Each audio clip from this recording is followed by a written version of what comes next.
Fadua 8 urterekin iritsi zen Marokotik Euskal Herrira. Euskara ikasi zuen lehenbizi eta musulmana eta euskalduna sentitzen da bera. Dena den bidea ez da erraza izan hori ere esaten du. Gurekin da Fadua Almatxur. Kaixo Fadua. Arratsaldeon ongi etorri. Ni esker. Bueno, 8 urterekin Euskal Herrira. Bai, hori da. Txiki-txikitan. Bai, oso txiki. Eta gogoratzen dituzu lehenbiziko egun haiek Euskal Herrira iritsi zineneko? Bai, noski gogoratzen ditu dela. Azkenian ez da berdina, aldaketa ikaragarria izan zen, orduan normala da egun horiek ez aztea. Eta zer oroitzen duzu? Bidaia, asko oroitzen dut, zerren nire lehengo aldia izan zen bidaiatzea, itxasoa zeharkatzea, bide oso luzea dela gogoratzen dut, zen autobusean etorri ginen. Eta gero etorri nintzenean, giroa oso desberdina, oso gaina euria egiten zuen egun haietan, zerraro. Zerrara. Bai, eta, bueno, giroa oso desberdina izan zen. Jendia ere, janzteko era, jendea izateko modua guzti izan desberdina. Zergatik etorri zineten? Bueno, Marokosen bizi ginen, Argeliako inguruko herrialde batean, eta aitak lan kontratu bat lortu zuen. Eta aprobetxau egin nahizun, normala da, jende askok nahi du etorri, Europara azkenian, eta aitak aukera hori aprobetxatu zuen. Aita etorri zan bakarrik, lehenengo 2 urteak aita gabe bizi nituen Marokosen, hori ere ez dut hasten. Baina geho paperak eta guzti konpondu zizkiguten, orduan etorri ginen. Eta etorri eta esaten duzu ikasi zenuen lehendabiziko hizkuntza euskara izan zen. Bai, hori da. Etorri nintzanean, Donibanen bizi nintzen, lehenengo 2 urteak han bizi nituen, baina Lezon ikasten nun. Eta Lezon, euskara ikastea egia esan errazaz izan zen, denak euskaldunak, denak euskaraz komunikatzen dute, orduan euskara erraz ikasi nuen. Hilabete batzuetako gauza bat izan zen, eta oso ongi.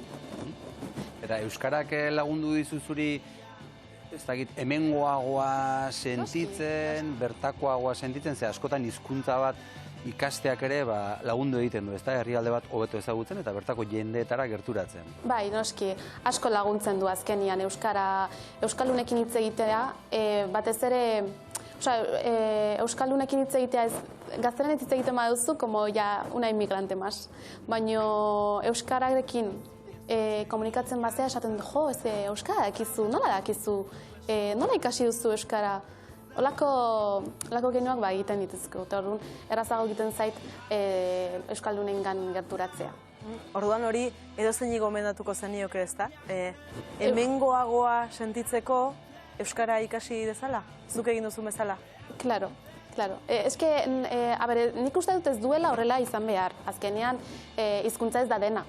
Bai, parte handia dauka, baino komunikazioan, baino euskaldunetan nabaritu dut hori. Euskaraz hitz egiten baduzu, konektatzen zea jendiakin, erraz komunikatzen zehala. Donostian ari zara zu lanean, ez da? Bueno, lana baino beto duala. Aha, dual ari zara, beraz ikasketekin ari zara dual ikasketak egiten ari zara, ez da? Hori da. Baina elkarrizketaren bat edo egin behar izan duzu dual horretan aritzeko? Claro, noski, bai. Kezkak sortzen zizkizun adibidez elkarrizketa hori egiteak edo? Claro, elkarrizketa egin baino lehen sartu zizkidan duda horiek, ez? Belua daramat, ai ama, ze esango diate, preparatu behar naiz, ze esaten badiate beluaz, konbentzitzeko erantzun bat esan behar dudala, edo benetan, belua oztopo egingo aldit. Baina, klaro, kurrikumulean jarri nun argazkia beluaz, eta ala ere deitu ziaten. Orduan, neukan como un punto positibo de ikusi naute, jalendik. Osak ez dira harrituko. Eta geho entrevista egia esan oso ongi pasatu nun, eta ez ziaten nire erlijioaz edo beluaz ez zer komentau, eta gaina oso jende atsegina, eta oso ongi pasatu dut entrevistan. Beraz, ikusi zutena Fadua izan zen, eta ez belo bat, ez da? Hori da, nire izateko era hartu dute kontuan, eta ikasitakoa, zer egin dudan etorri naizenetik, zer ikasketak ditudan. Orduan, asko bereizten dut hori. Badua, zuretzat, zer da musulmana izatea? Musulmana izatea azkena pertsona on bat izatea da. Erlijioa, azkenean, txikiak garenean ez dugu oso ongi ulertzen. Baina azten gauden hainean, gauzak kezka sortzen zaizkigu, jakin behar dugu zer den musulmana izatea. Estereotipoak esaten dizkigutenak aldira, hau da, debekatuta hau, debekatuta bestia, debekatuta hurrengua, hori alda musulmana izatea. Orduan, azten goazen hainean, kezka sortzen zaizkigu, eta orduan komunikazio hori, informazio hori bilatzen dugu, eta geho, ulertzen dugu, azkenean musulmana izatea, pertsona on bat izatea dela, eta azkenean bizitzeko era bat dela, bizitzeko era on bat. Eta zer da zuretzat euskalduna izatea? Euskalduna izatea, hemengo herrialde honetakoa sentitzea.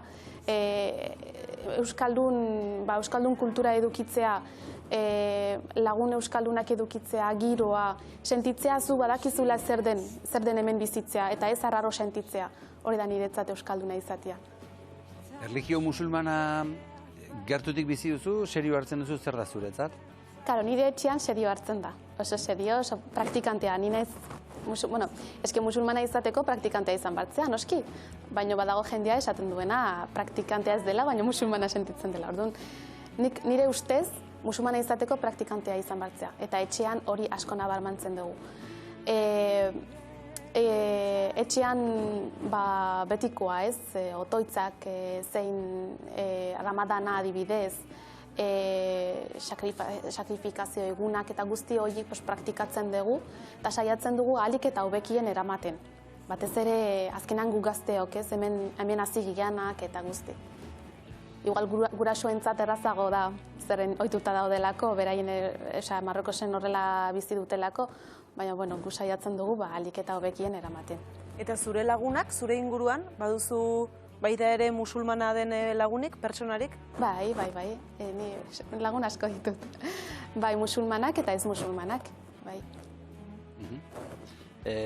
Beloarekin, kontatu diguzu, elkarrizketa horretara beloarekin joan zinela. Baina betidanik eraman duzu beloa? Ez naiz jaio beloarekin. Belua jarri nun duela 2 urte, 2. batxilergoan jarri nun. Esperientzia ona izan zen, baina aldi berean latza. Erabaki nun, lehenengo batxilergoan jartzen nun bakarrik behinka, noiz behinka jartzen nun arratsaldetan adibidez, klasera ez nintzen inoiz juten. Eta 2. batxilergoan animatu nintzen belua eramatea, kurtso hasieratikan, eta begiruneak, zertan ari da, lehengo urtean ez da horrela, nola eske aurten belua jarri duen.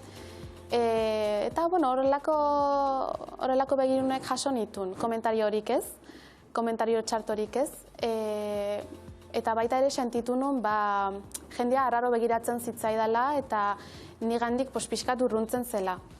Geho, denbora joan nahinean konturatu ziren ni berdina izaten jarraitzen nintzela, ez nuen aldatu, eta betikoa izatea jarraitu nun.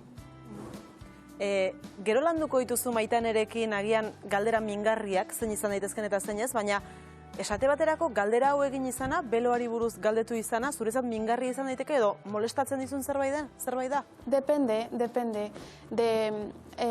Noizbenka adibidez jaso dut komentarioren bat ez zaude herrialde musulmanetan ez jarri belua. Edo oso guapa zaude belua gabe, kendu hoi, burutikan. Orduan hoi bat molestatzen zaidala. Gero baditut lagun batzuk, galdetzen zizkidaten, tipiko galdera, zergatik dara mazu belua, zer da belua zuretzako, zergatik lehengo urtean ez zenun jarri eta urten bai. Olako galderak, niri gustatzen zaizkit, zeren gustatzen zait jendeai azaltzea. Eta interesa adierazten duten galdera dira, hori da, eta tonua ere asko esaten du, eta hori bai gustatzen zaidala.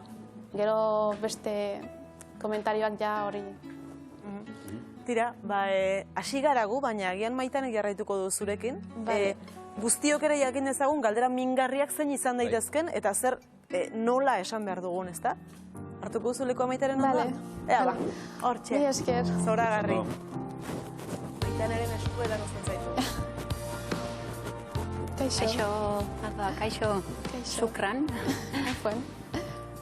Fadua, bueno, lehenengo gauza, benetan, ederra, zure hitzak entzutea, ezin non gelditu hori esan gabe egon. Mi esker. Fadua, zein izan da zuri egin dizuten galderarik desegokien edo mingarriena? Bueno, adibide bat azaltzeagatik. Lehengo egunean, emakume batekin ari nintzen hitz egiten, eta galdetu zian, ni ze egiten dut nire egunerokoan, ea ikasten ari naizen, ea ze ari naiz egiten, ea etxean nagoen. Eta esan nionean batxilergoa lortu nuela D ereduan. Eta orain, goi mailako heziketa bat ari naizela egiten eta aldi berean duala. Eta gaina arratsaldetan lan voluntario batzuk egiten ditudala kanpuan, esan dit, no te creo. No te creo. Zu etxean egon behartzea. Ezkonduta, ja eduki barko zenuke umeren bat, eta etxea garbitzen egon beharko zarela. Eta hori egia esan bihotzean asko mindu ninduen. Mindu inzizun. Bai, daukate estereotipoi emakumeengan eta hori ez da, ez da bat ere ona egia esan. Bere eskema puskatu intzeneo, no? Bai. Puskatu intzeneo. Bai, eta ez zuen onartu, eta como que zian sinisten. Eta nahiko latza, bai. Bai, hori jasote azkenen ez, eta ez sinistea, bueno. Azkenean, ari zea esfortzu handia egiten, bai estereotipoak aldatzeko, bai zure buruarentzako, eta horrako komentario bat jasotzia, izan un txoke. Eta nahiko latza. Bai, ez zuri etzaizu sartzen, ez? Zure realitatean ez dago hori, zure realitatea beste. Ez dut bizi, ez dut inoiz bizi, eta ez dut biziko. Baina jendea ez nahu nartzen. Bai, kosta egiten zaie, beren ideia horiek puskatzea. Hori da, daukate ideia batzuk, kulpa guztia ez da beraiena, zeren, klaro, medioak eta guzti, ez dute asko laguntzen, baina, egin esfortzu bat ja aktualizatzeko edo. Irikitzeko pixka bat, irikitzeko pixka bat. Hori da, behintzat. Urrengo galdera zerikusia dauka horrekin, ikusiko dezu dela, emakume musulmanak sumisotzat hartzen dira. Hala da? Ni behintzat ez. Hori da. Ni behintzat ez naiz sumisa eta ez naiz inoiz. Ni nire buruari sumisa izango naiz.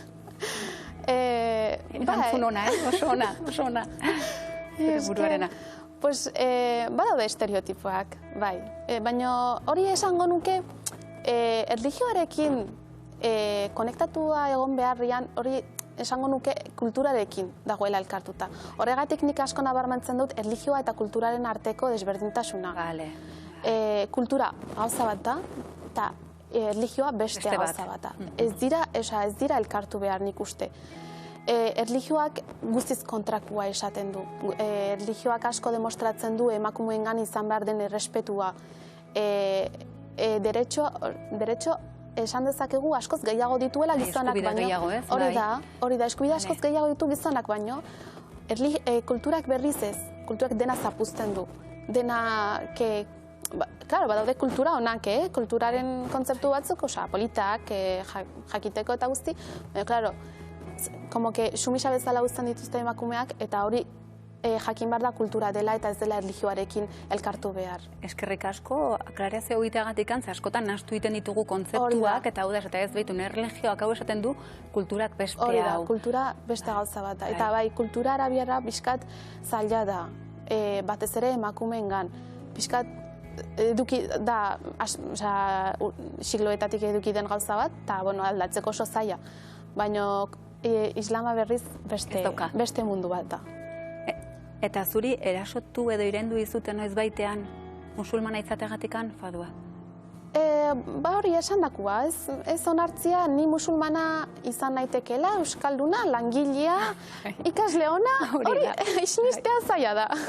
Eta hori da, azkenian, adibidez klasian, igual noiz behinka jaso nitun irakasleak adibidez listari da pasatzen lehengo egunean edo, klaseko lehenengo egunetan, eta nire izena, pasa, ala, ez zaude listan. Paso palabras, mana ez ala aurraka intzon, beretzako. Oso zaila da zure izena, hasi que paso. Zaila egiten bazaizu nire izena ulertu dezaket. esaten Saiatu.